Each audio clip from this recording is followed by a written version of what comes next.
ನಮಸ್ಕಾರ. ಸದಾನಂದ ಭಾವನೆ ಯೂಟ್ಯೂಬ್ ವಾಹಿನಿಗೆ ಸ್ವಾಗತ. ಕನ್ನಡ ಭವನ ಇದು ಕನ್ನಡಿಗರ ಆಸ್ತಿ. ಏನು ರಾಮದೇವ್ ಹೋಟೆಲ್ ಹಿಂದುಗಡೆ ಅದನ್ನು ಕಟ್ಟಿಸಿದರು. ಅದರ ಕಸಾಪದವರು ಅವರು ಪ್ರೈವೇಟ್ ಲಿಮಿಟೆಡ್ ಕಂಪ್ನಿ ಕೊಟ್ಟರು. ಹಂಗೆ ಕೊಡ್ಲಿಕ್ಕೆ ಬರೋದಿಲ್ಲ. ಹೀಗಾಗಿ ಅಧ್ಯಕ್ಷೆ ಮಂಗಳಾ ಮೆಟ್ಟಗೌಡ ಅವರಿಗೆ ಕಸಾಪ ಆಡಳಿತಾಧಿಕಾರಿ, ಕನ್ನಡ ಸಾಹಿತ್ಯ ಪರಿಷತ್ತಿನ ಆಡಳಿತಾಧಿಕಾರಿ ನೋಟಿಸ್ ಜಾರಿ ಮಾಡಿದರೆ ಇದನ್ನು ನೀವು ದುರುಪಯೋಗಪಡಿಸ್ಕೊಂಡ್ರಿ. ಯಾಕಂದರೆ ಇದು ಸರ್ಕಾರದ ಸ್ವಾಮ್ಯದ್ದು, ಜಾಗ ಸರ್ಕಾರದ್ದು, ದುಡ್ಡು ಸರ್ಕಾರದ್ದು. ನೀವು ಬೇರೆಯವರಿಗೆ ವಹಿಸಿಕೊಡಬಾರ್ದಾಗಿತ್ತು, ಒಂದು ಟ್ರಸ್ಟ್ ಮಾಡಬಾರ್ದಾಗಿತ್ತು ಅಂತ ನೋಟಿಸ್ ಕೊಡ್ತಾರೆ. ಈ ನೋಟಿಸ್ಗೆ ಏನಾದರೂ ಉತ್ತರ ಕೊಡಲಿಲ್ಲ ಅವ್ರನ್ನ ತೆಗೆದು ಹಾಕ್ತಾರೆ.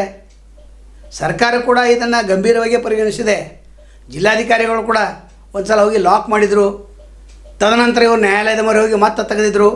ಇಲ್ಲಿ ಪ್ರಭಾಕರ್ ಕೋರೆ ಅವರು ದೊಡ್ಡ ಮನಸ್ಸನ್ನು ಮಾಡಿ ಬಿಟ್ಟು ಕೊಡಬೇಕು. ಯಾಕಂದರೆ ಕನ್ನಡಿಗರ ಆಸ್ತಿ.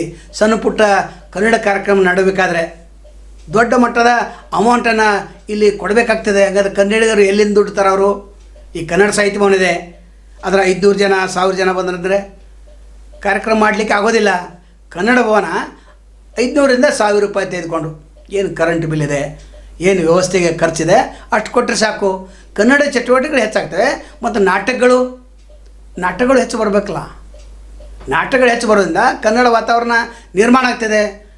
ಆಶ್ಚರ್ಯ ಅಂತಂದರೆ ಕನ್ನಡ ಮತ್ತು ಸಂಸ್ಕೃತಿ ಇಲಾಖೆಯವರು 2,99,00,000 ಅವರು ಕೊಟ್ಟಿದ್ದಾರೆ ಈ ಭವನಕ್ಕೆ. ಮತ್ತು ಕರ್ನಾಟಕ ಗಡಿ ಪ್ರಾದೇಶಿಕ ಅಭಿವೃದ್ಧಿ ಪ್ರಾಧಿಕಾರದಿಂದ 2,45,00,000 ರೂಪಾಯಿ ಕೊಟ್ಟಿದ್ದಾರೆ. ಆದರೂ ಕೂಡ ಇದು ಖಾಸಗಿತನಕ್ಕೆ ಕೊಟ್ಟದ್ದು ಎಷ್ಟು ಸರಿ ಅಂತೇಳಿ ನೋಟಿಸಲ್ಲಿ ಕೇಳಿದ್ದಾರೆ.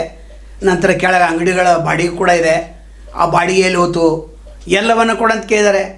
ಮಹಾನಗರ ಪಾಲಿಕೆಯವರು ನೋಟಿಸ್ ಕೊಟ್ಟಿದ್ದರು. ಅದರ ನೋಟಿಸ್ಗೆ ಯಾರೇ ಕಿಮ್ಮತ್ತ ಕೊಡಲಿಲ್ಲ. ಕೋರ್ಟ್ನಲ್ಲಿದೆ ಅಂತೇಳಿ ಹೇಳ್ತಾ ಇದ್ದಾರೆ. ಕೋರ್ಟ್ನಿಂದ ಬೇಗನೆ ವಾಪಸ್ ಪಡ್ಕೊಂಡು ಕನ್ನಡಿಗರ ಏನು ಆಸೆ ಇದೆ, ಬಹಳ ದಿವಸಗಳಿಂದ ಆಸೆ ಇತ್ತು. ಕನ್ನಡ ಚಟುವಟಿಕೆ ಹೆಚ್ಚಾಗಬೇಕು, ಕನ್ನಡ ವಾತಾವರಣ ನಿರ್ಮಾಣ ಆಗಬೇಕು, ನಾಟಕಗಳಾಗಬೇಕು, ವಿವಿಧ ಕಾರ್ಯಕ್ರಮ ಆಗಬೇಕು, ಕನ್ನಡ ಸಂಘ ಸಂಸ್ಥೆ ಹೆಚ್ಚು ಕಾರ್ಯಕ್ರಮವನ್ನು ಮಾಡಬೇಕು ಅನ್ನೋ ಉದ್ದೇಶದಿಂದ ಇಲ್ಲಿ ಕಟ್ಟಿದೆ.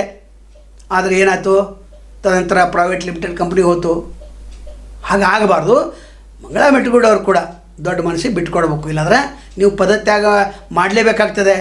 ನಿಮ್ಮನ್ನು ಆ ಸಂಸ್ಥೆಯಿಂದ ಕಿತ್ತು ಹಾಕೇ ಆಗ್ತಾರೆ. ಒಟ್ಟಾರೆ ಕನ್ನಡಿಗರಿದು ಜಯ ಸಿಕ್ಕಿದೆ ಅಂತ ಹೇಳ್ಬೋದು. ಅಶೋಕ್ ಚಂದ್ರರು ಕೂಡ ಕರ್ನಾಟಕ ಗಡಿ ಪ್ರಾಧಿಕಾರದ ಸದಸ್ಯರಿದ್ದರು. ಅವರು ವಿಷಯವನ್ನು ಎತ್ತಿದರು. ಬೆಳಗಾವಿ ಅಷ್ಟೇ ಅಲ್ಲ, 5-6 ಕಡೆಗೆ ಕನ್ನಡ ಭವನ ಇದೆ.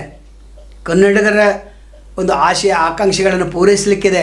ಆದರೆ ಅವ್ರೇನು ಮಾಡಿದ್ದಾರೆ, ಬೇರೆಯವರಿಗೆ ವರ್ಗಾವಣೆ ಮಾಡಲಿಕ್ಕೆ ಬರೋದಿಲ್ಲ. ಹೀಗಾಗಿ ಈ ನೋಟಿಸಿಗೆ ಯಾವ ರೀತಿ ಉತ್ತರ ಕೊಡ್ತಾರೆ ಅದು ಕೂಡ ಕಾದು ನೋಡಬೇಕು. ಇನ್ನು ಕನ್ನಡ ಸಂಘ ಸಂಸ್ಥೆಗಳು ಅವರು ಕೂಡ ದೊಡ್ಡ ಪ್ರಮಾಣದಲ್ಲಿ ಹೋರಾಟ ಮಾಡಿದ್ರಿಂದ ಇಲ್ಲಿ ಜಯ ಸಿಕ್ಕಿದೆ ಅಂತ ಹೇಳ್ಬೋದು. ಅರ್ಧ ಜಯ ಸಿಕ್ಕಿದೆ. ಇನ್ನು ಖಾಲಿ ಮಾಡಿ ಹೋದರೆ ಅಲ್ಲಿ ಕನ್ನಡ ಚಟುವಟಿಕೆ ನಡೆಸಲಿಕ್ಕೆ 500 ರೂಪಾಯಿ, ನಂತರ 1,000 ಜನ ಕೊಡಿದ್ರೆ 1,000 ರೂಪಾಯಿ ಅಷ್ಟೇ. ಯಾಕಂದರೆ ಕನ್ನಡಿಗರು ಹಪ್ತಾವಶೀಲಿ ಮಾಡಿ ಅಲ್ಲಿ ಕಾರ್ಯಕ್ರಮ ನಡೆಸುವಂಥ ಪರಿಸ್ಥಿತಿ ಬಂದಿದೆ. ಅಂದರೆ ಕನ್ನಡಕ್ಕಾಗಿ ಹಣವನ್ನು ಕೂಡಿಸಿ ಕನ್ನಡ ಚಟುವಟಿಕೆ ಖರ್ಚು ಮಾಡುವಂಥ ಪರಿಸ್ಥಿತಿ ಬಂದಿದೆ. ಈಗ ಅವ್ರು ಮಾಡೋದಿಲ್ಲ, ನೇರವಾಗಿ ಬರ್ತಾರೆ, ಕಾರ್ಯಕ್ರಮ ಮುಗಿಸ್ಕೊಂಡು ಹೋಗ್ತಾರೆ.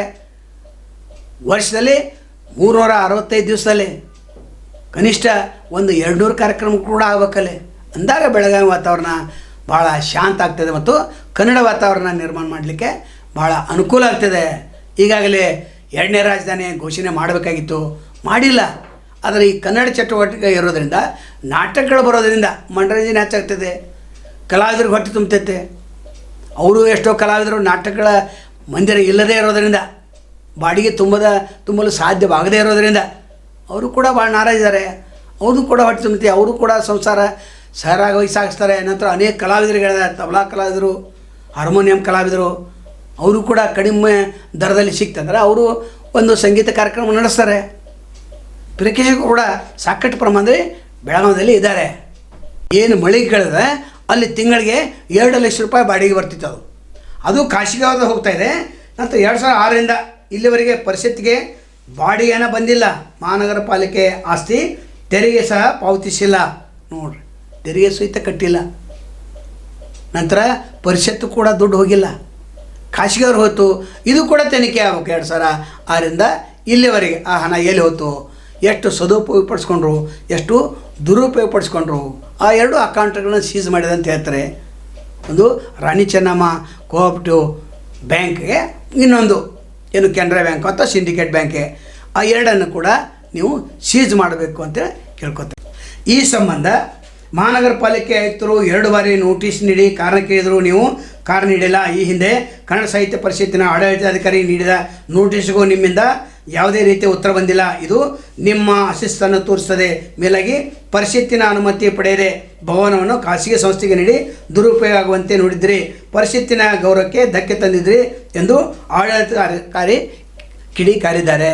ಮಂಗಲ ಮೆಟ್ಟಗೌಡವರು ಇದನ್ನು ಗಂಭೀರವಾಗಿ ಪರಿಗಣಿಸಿ ಇದನ್ನು ಸರ್ಕಾರಕ್ಕೆ ಒಪ್ಪಿಸಬೇಕು. ಏನಾಗಿದೆ, ಬೇರೆ ಕಡೆಗೆ ಹೋಗ್ತಾ ಇದೆ ಅದು.